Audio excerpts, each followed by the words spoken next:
Collaboration. It's been mentioned quite a lot this morning. So my job is to throw out some ideas, hopefully get some of your ideas on what it is, how we do it. How do we get past that moment when you've got a group sat in a workshop saying, as previous speakers were saying, we've done all this, we know all this stuff. How do you lead collaboration? How do you get people to think differently? That's what this session's about. I'm Philippa Hale. I set up OpenLimits in 2002, and we offer learning and we offer doing, and we try and do both together. So the learning is all about a mixture of coaching, facilitation, group work, and training sessions. And the doing is helping organisations manage changes in varying roles, so coaching, facilitating, mentoring, and also actually doing. So my week is usually fairly varied. One day it'll be working with a project team who are launching a cloud program, a global organisation, and I'll be kicking off the organisation development work stream and helping them craft communications, messaging, and think about their stakeholder audiences that you were talking about. That's where my marketing background comes in. On another day, I'll be spending some time at Henley Business School, which is where I also work as an associate faculty member, designing learning programs. Project leadership is my main subject, but leading organisation change is very close to my heart as well, as is working across cultures and changing culture. I've spent most of my working life abroad, offshore as we like to call it in the UK, and so my experience of working across cultures and using English as a lingua franca, she says, not quite how you speak it back home. Frequently asked questions about collaboration. So we're back in that room again, and you've got the cynics in the room, Lord love them, who are saying, yeah, do we really have time for all this? It's very time-consuming collaborating, trying to explain to other people what I mean, trying to get them to do what I want them to do. No, hang on a minute, that's not quite what we meant by collaboration, but okay. Are we just making more work for ourselves? Isn't a bit of disruption normal? Collaboration usually happens when we're talking about change. The stories I'm going to weave through this session are going to be mainly related to change, whether that's continual service improvement in an ITSM environment, whether it's transformational change in a business environment. That collaboration is at the heart of all of these. And they get mentioned a lot when we're talking about collaboration. They don't get that we need this, and they don't necessarily want to collaborate with us. Well, let's talk through some of these. This will form the backbone of the session, and I'll dip in and out of one or two stories as we go. So first of all, what is collaboration? A simple Google definition of, I think that was Wikipedia. Why not? The action of working together to produce something. Nothing wrong with that. The question is, what are you producing? Who are you producing it with? And how close do you need to be? There's a bunch of people collaborating. Now, how close are they? Well, physically pretty close. I don't know if you can see, anybody seen this for real? Happens in Barcelona every Easter. Awesome. There's a layer, can you see that you can see people's heads there? There's a layer of people underneath all those layers in the crowd, and the crowd are all holding them. And to me, that's such an extraordinary metaphor for organisations and interdependencies of layers and of communities. And very often when you go on a team building course or a relationship management course, you'll be told You need to follow these kind of examples. You need to be that close to each other. Do you really? We're running a business here. You know, our lives don't depend on each other. Well, in some of my clients, they do. Obviously, in the medical research industry, in the aviation industry, they do. Most of our organizations, we don't have lives at stake. If those kids fell off the top, that wouldn't be too good. So how close do you need to be? How close do you need to get to know each other? We had some great examples this morning of collaboration being more than just dividing up the work and getting on with it. It's about, there's something a bit more intimate about it. There's time spent getting to know each other. Your third-party contractors who were left out of the discussions until they were given the project brief. You know, there's time needing to be spent. So hold that thought, and as we go through, how close do you need to be to collaborate? And that gives you some thoughts around what the definition might be. Collaboration is also a skill set, you could say, or requires a certain number of skills. Now, I'm sure you've seen this before. This is an adapted version of Thomas Kilman's conflict handling styles and Glaser and Glazer's negotiation styles. So it shows 5 different approaches to working together.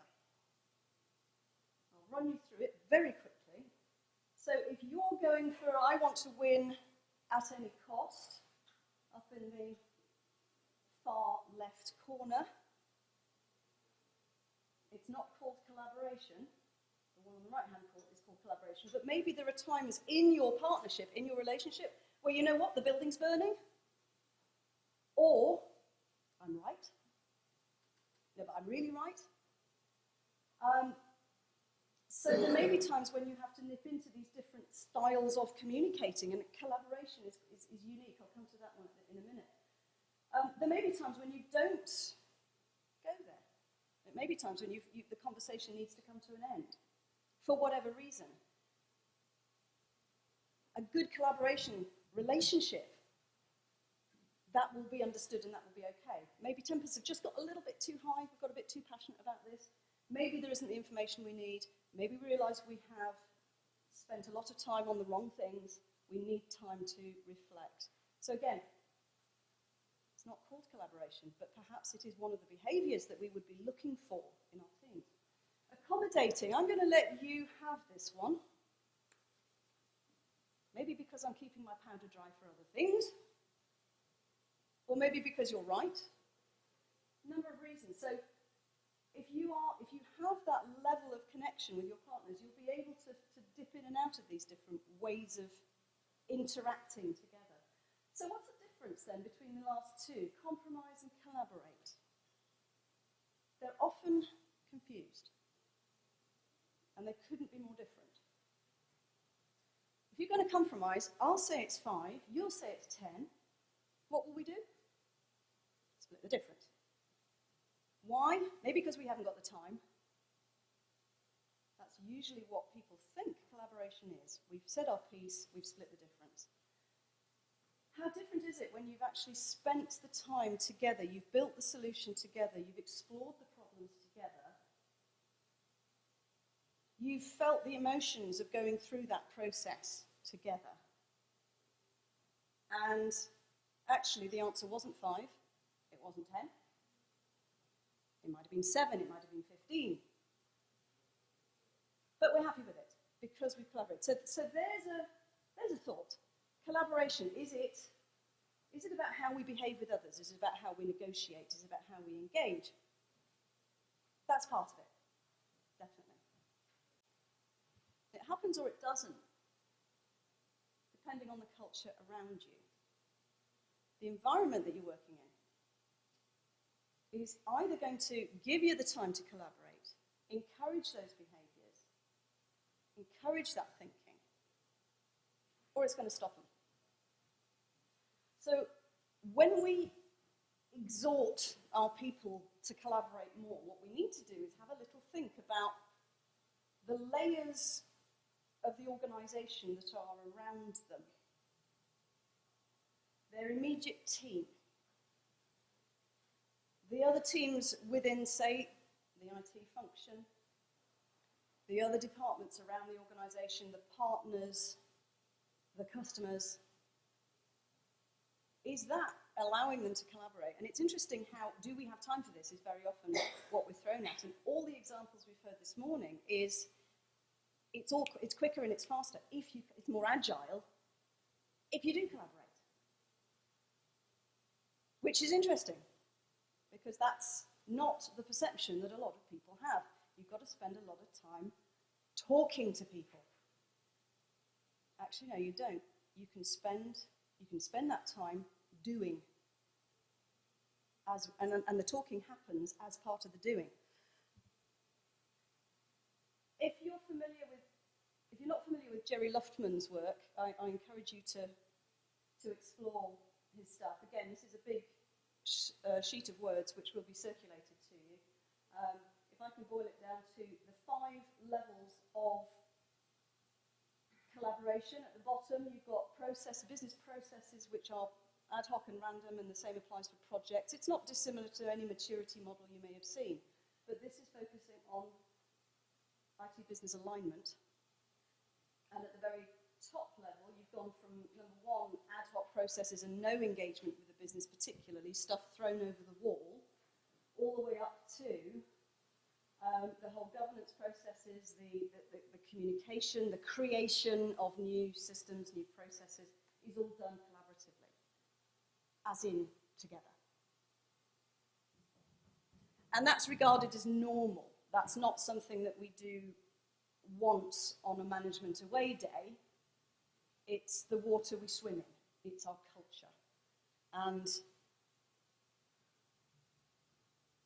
I would say that now I'm probably spending more of my time working at this end than at the behaviours end, but they actually work quite well when you bring them together. So in, for example, an activity like a business simulation, which we do a lot of, to get people to observe a group in action and see each other collaborating or not, and seeing and feeling and hearing the real impact of it is very powerful, because this can be very dry theory. So you actually want to live it. So do we have time for this? It always fascinates me when you pick a story of any project that the client's been through recently, and you say to them, right, your project landed like a stone in the pond of your organisation. And what happened? What were the technical ripples? What were the commercial ripples? What were the organisational ripples? And what other projects had also lobbed stones into the water, and what had clashed? So using metaphors is actually quite like this is quite a good way of getting people to think through why you would collaborate. So what's the impact on people's roles of changing this piece of technology? What's the impact on day-to-day work practices? I'm working with a project at the moment which is fascinating. I've never experienced this in my life before. I've got a client project where they're actually having to fight off stakeholders who want to get involved. And they're actually having to push them away because they're too keen, and they want to take ownership because it's a very sexy project. It's about putting a large chunk of the organisation's operation onto the cloud. And people want to be involved in it because they realise there's going to be massive upheaval in the organisation. And they also realise that it is the future of the organisation, and so they're basically climbing on top of us. Gosh, most of my projects, it's like pulling teeth, getting people to get involved. But it's just as much of a problem. So how do you, managing that impact, that's what we're talking about. Now this interests me actually, if you've got the opportunity to look at these slides afterward and go through that list and place a cross along that arrow, that continuum, on each of those lines. Just have a scan down as I'm talking. To answer the question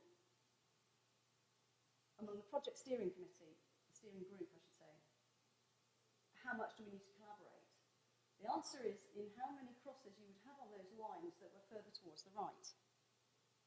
Because you can see that the more complexity there is, the more expectations are unrealistic, the more there are multiple ripples, the more there are third parties, the more you need to build time in your project plans, your change plans for collaboration. And that's a useful little checklist for making the point, for raising awareness.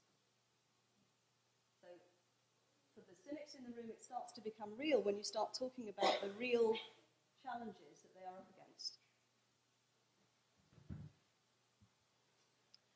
Oh, go on, a bit of change. It's normal, isn't it? Change is the way. Now, nothing stops now. Well, okay. That's one approach to change leadership.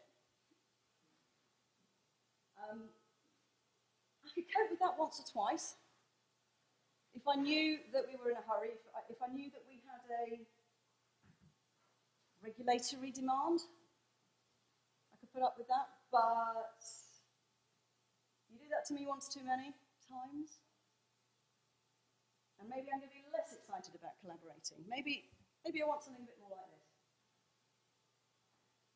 Because there'll come a time in this change where if we haven't worked together, you as the leader and me as one of the team there, that I will overreach my capability, my level of confidence, and I'll sit down on the snow and I will refuse to go any further because I'm terrified. Anyone ever been there? And that gentil moniteur over there will come up to me and he'll say, "Come on, follow me." And the others will have been there too, so they'll go with me. They'll be supportive. And that's the collaborative approach to leading change. It's bringing people with you. It's pushing them as far as they can cope with. It's coaching. It's all the good things that we were talking about this morning. Collaboration is, when you're leading it, it's about bringing people with you.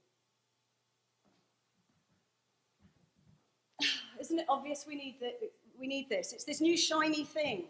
All of us know about new shiny things. Okay, so what's that? It's an elephant. Which way is it pointing? Left or right? Which bit's the trunk? Some votes for left, some votes for right. Okay.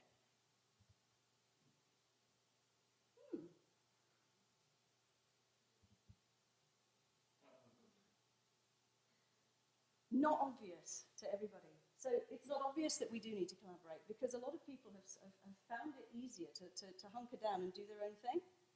But if you can illustrate to them, if you can tell the story, if you can bring it to life, you can show them actually their perceptions are not the only ones. They're not necessarily wrong, but they can only see a piece. That's very powerful. So some work that I've been doing, which I'll share with you, and in fact, I'm going to share with you quite a lot over the next few months. I've been working with Mike and members of the ITSMF team, and we've been building a program of learning. I'm not quite sure what shape it's going to be yet, but we're thinking it'll be a series of sessions over a period of time, rather than a one-off event. And we're looking at the competencies that collaboration is made up of, and saying, well, what do we want to include in this program? And this is actually an announcement, isn't it? It's back of fag packet still. Actually, no, it's gone beyond back of fag packet, but it's gone to first outline. So this is the point at which we open it up to people like you and say, right, we could do with some feedback, and I suppose that's an example of collaboration at the design phase, isn't it? Because this is something which is very early. One of the clear battles that we've got to overcome in our organisations, and something that we've got to somehow highlight in any kind of learning in this area, is do you recognise the think, feel, do cycle, or the do, do, do cycle? I think most of us, our people are under so much pressure that they feel they do have to just get on with it.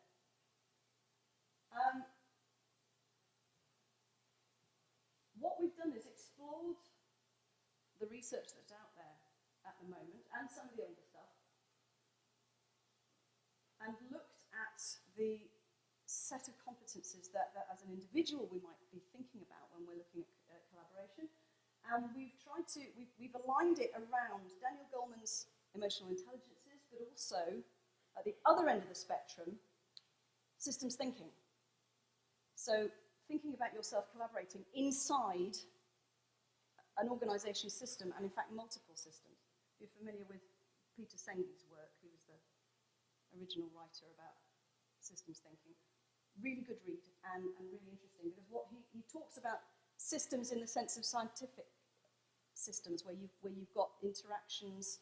One part of a system, you make a change in it, and it affects all the other parts.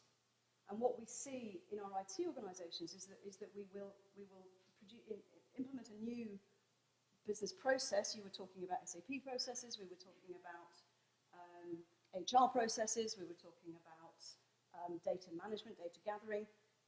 It's back to the ripple effect again. So you're not just looking at my own behaviours and how I feel and what I think and what I do, but the impact of that on the rest of the organisation. And I realise that's quite a big step for a lot of people who very much are on their Galapagos Island, I think it was called this morning. But that's really key. Now, the research that was done by some of the people I'm now working with at Henry was interesting. They took Daniel Goleman's emotional intelligences, and they looked at, well, what impact on success and failure of projects and change initiatives do these things have? And bear in mind that this was a self-report questionnaire that was given to a very technical community. So what they came up with is that the factors relating to the doing accounted for 40% of the success rate. I've rounded the numbers up, but they are broadly the impact of people's feelings on success was quite high, 35. And the thinking, the rational, the cognitive bit, the analysis, the interpretation, the judgment, was also quite high. And if you chunk together think and feel, you've got 60%.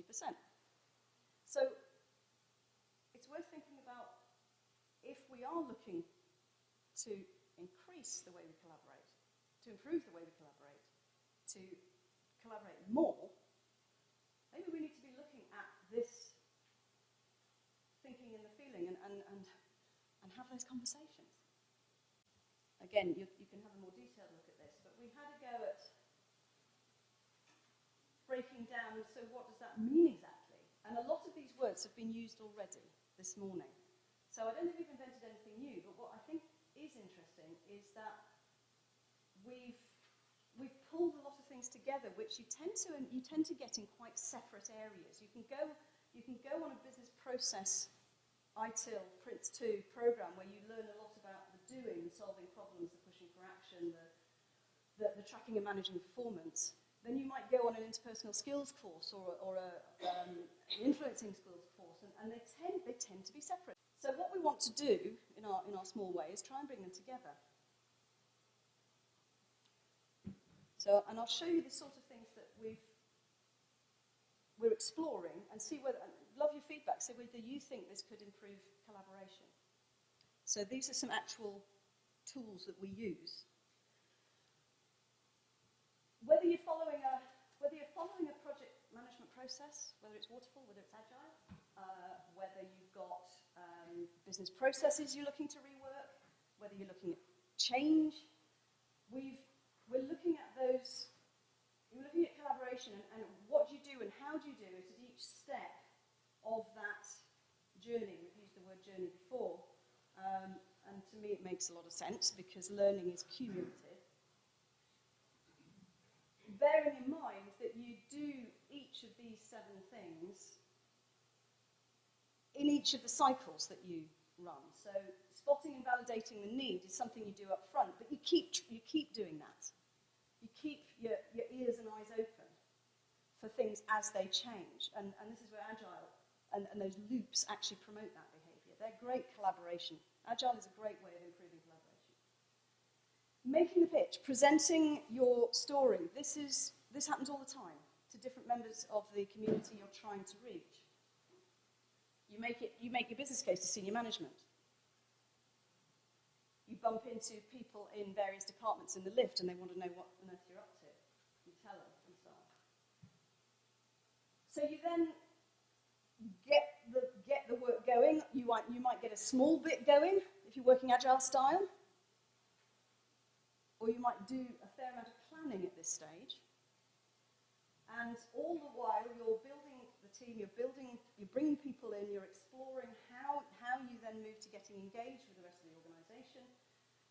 Making it happen is the sort of behaviours that underpin the stage boundaries and the planning and the reviews, addressing conflicts. These are all behaviours, skills which are rooted in your collaborative thinking. So if you're looking for ways to keep things moving, for example, when people are starting to get a bit sluggish and bored, it's a project that's been going on for a long time.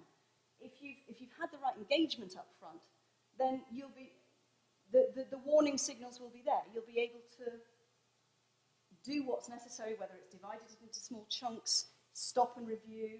Maybe the thing has actually the market has changed, and actually this is not feeling like a cutting edge thing anymore. So you might make changes. You might stop then, validate what you've done, and celebrate, which is an important part of collaboration. It's being appreciated for what you've done. It's sharing the lessons learned, stuff that didn't go quite so well. Your community around you only really remember the things that didn't go quite so well. So providing a balanced view. This might be spin. It might be a way of keeping your audience with you, keeping that desire to stay with it and to collaborate. How many people believe there's a need? What do they see as, what do they want instead? Maybe they want just it to be fixed. Maybe they've got higher ideas. Actually, this will be more fun. Costs a lot, but we'll sure we'll persuade the business to buy it. Maybe actually the business is moving industries.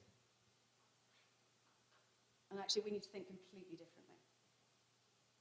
So, you remember I said earlier we were looking on the one hand at individual skills and capabilities, and on the other hand looking at the whole organisation as a system.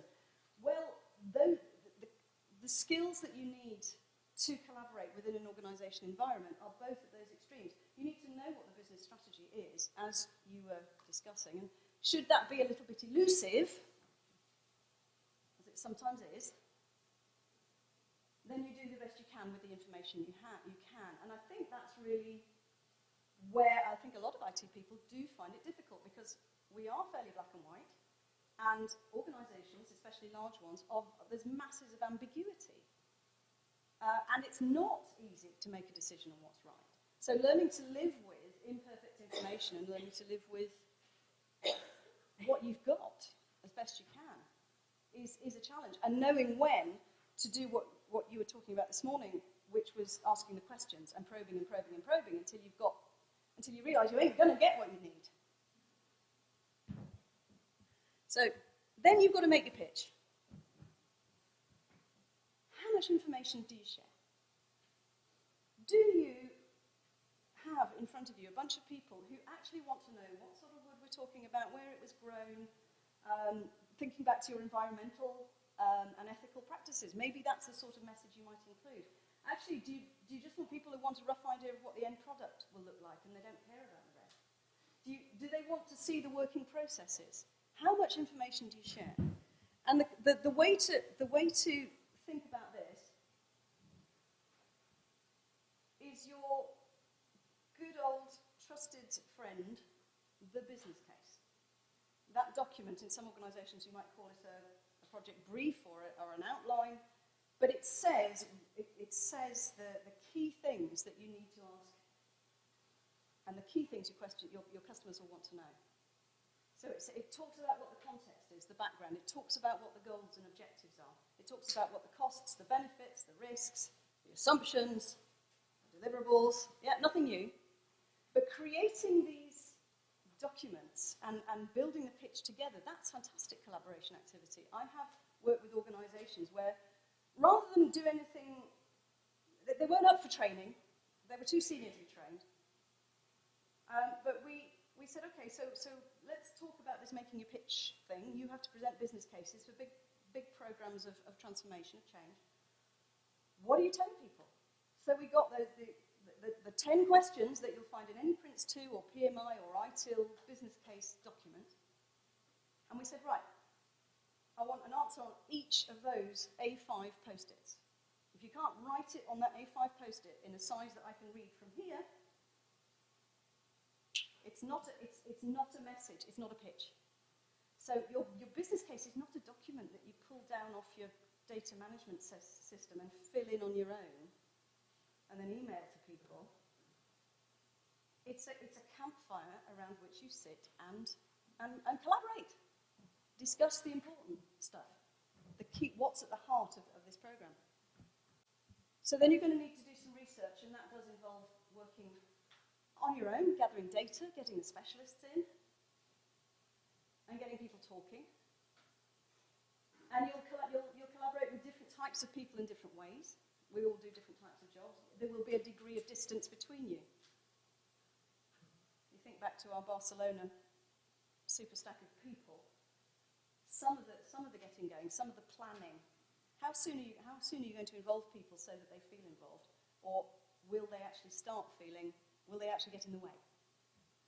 So your decisions on how much to collaborate or how little are fairly key here. You mentioned earlier about segmenting your market, about making sure that you're really aware that your users and the different groups around you that your project or your change or your new process is going to touch. They're not just the crowd, they are in various degrees of distance from you, and they have different perspectives, different needs.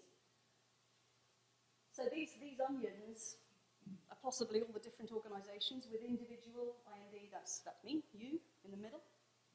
And there's your team immediately around you, and other teams that you immediately depend on, and you might bump in today, or they might be based in Romania or India, so you're immediately, especially in the IT world, you're immediately got these distances you were talking about. Organisations being, people you're supposed to be collaborating with, being 3, 4, 5 organisations away.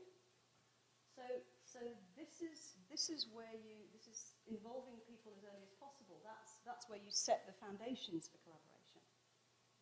That's often tricky when you've got people, especially the people who are very highly specialised, tend to only do their thing. I think you know who I'm talking about.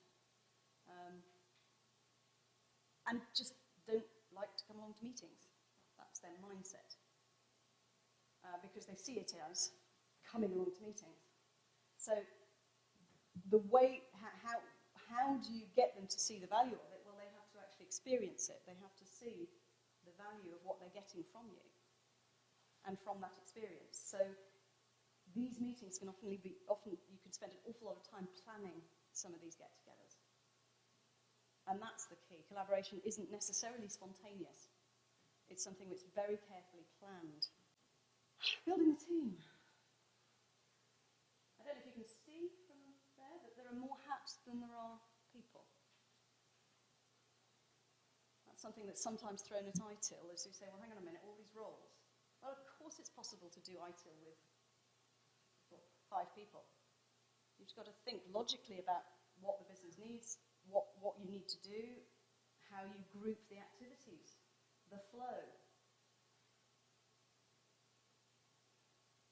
And I'm a great believer in if you're going to, the best way to build a team is not to send everybody out on an outward bound course where everybody gets muddy and half the team gets terribly excited about it and the other half are traumatized.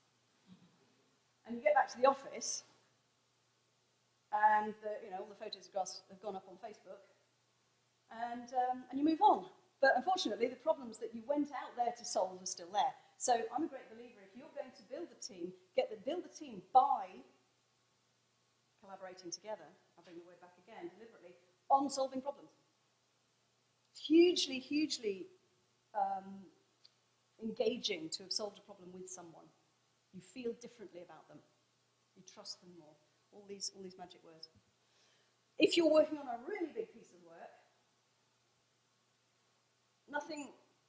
no slight on you at all as an individual, but you are where you are in the pecking order in the organisation, and you will be able to reach some people and not others. So you're going to use your network.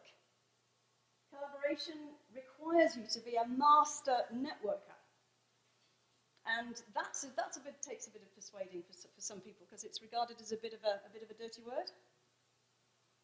But who do you know who can influence? If that's the organisation, that pyramid there, and each of those loops is a community, whether it's a line of a set of hierarchy down horizontally, or whether it's a peer group across, or whether it's a specialist community. So you're going to need to get communities of champions, whatever word works for you. And some vocabulary is really important here. If you use a word that people think is really cheesy, they're not going to be impressed.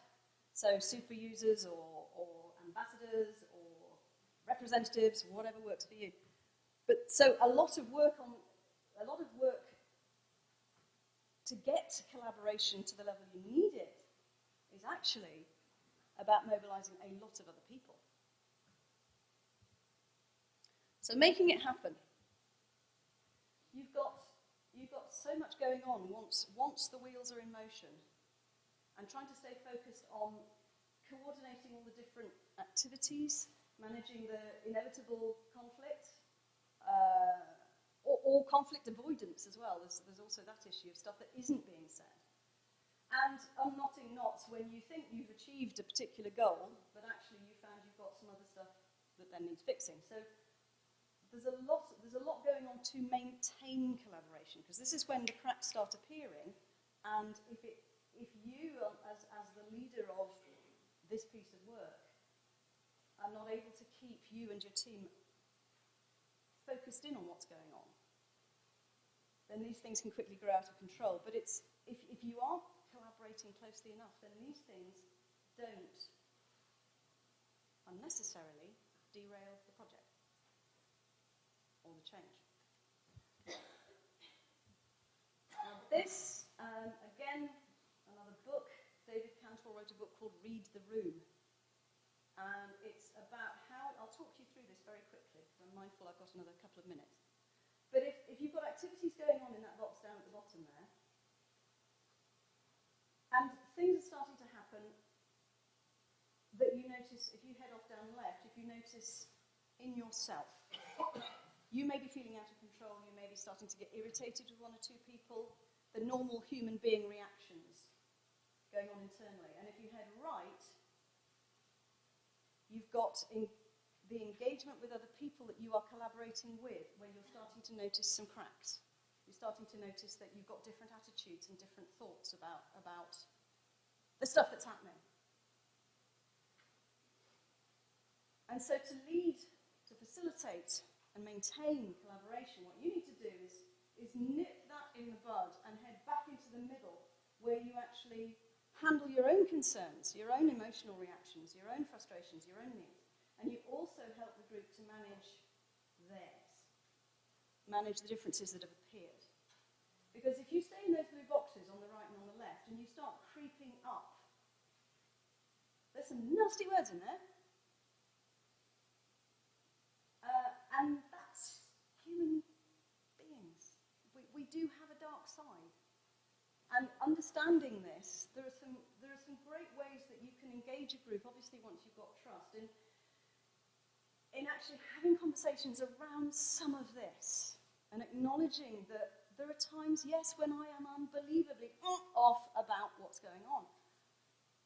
And sometimes just having that conversation is cathartic, and there's just not enough of that happens, because it's really scary to facilitate these sort of conversations. It's tough. And I go home and hit walls and cry sometimes. And I'm external to a lot of organisations. but I soak it up just as much. And at the risk of being a bit dramatic, these are the sort of things that if you nip them in the bud, then you're unlikely to get that far up north from these boxes. Finally, making sure that you acknowledge and that you validate the work that's been done. And there were some great quotes this morning about humility, I think it was John, and about recognizing people's contributions and being very transparent and open about what's been achieved and what still needs to be achieved. And that becomes cultural if you do it often enough. And it isn't just about the guys at the end of the race there taking the glory. It's about all the hard work that's gone on behind the scenes, making sure that's recorded. And so finally, in this whistle-stop tour, it was interesting that islands were mentioned earlier on. I think it was the Galapagos Island, wasn't it? If we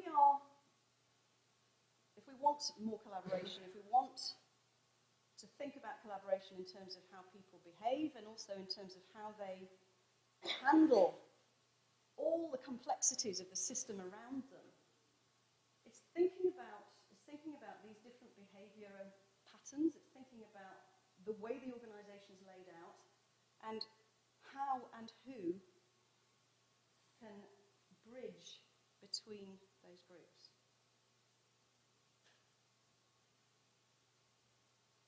Ultimately, that's what collaboration is all about. Thank you very much.